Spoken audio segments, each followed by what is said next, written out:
आपण पाहतो की काही मुलं गतिमंद असतात आणि गतिमंद मुलांच्या पालकांना त्यांची काळजी घ्यावी लागत असते बऱ्यापैकी.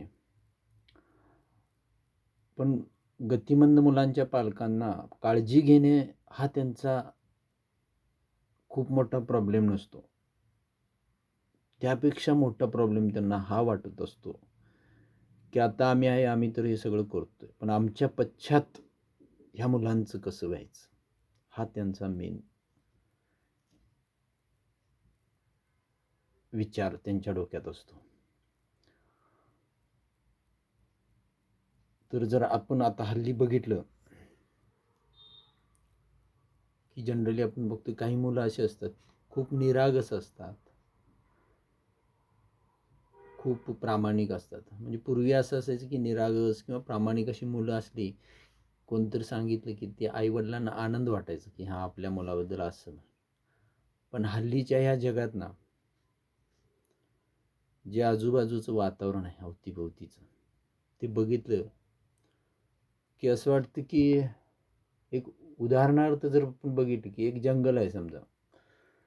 पूर्वी कसं असायचं, जंगलामध्ये सगळे प्राणी असायचे, म्हणजे वाघ, सिंह, हत्ती, लांडगे, जिराफ, कोल्हे, अस्वल, गवा, म्हशी, हरणं, असे सगळे प्राणी एकत्र जंगलात राहत असत आणि सुखासमाधानात आनंदात राहत असत.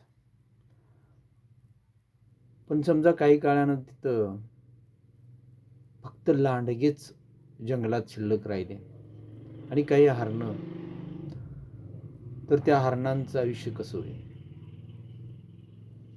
त्याप्रमाणे आत्ताचं जे जग आहे ना, आत्ताचं जे जंगल आहे, जगयुक्त जंगल, तर आत्ताच्या जगात ना लांडगेच शिल्लक राहिलेत खूप.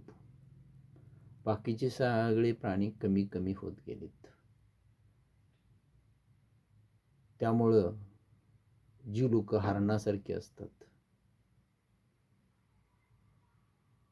ती या लांडग्यांच्या गराड्यात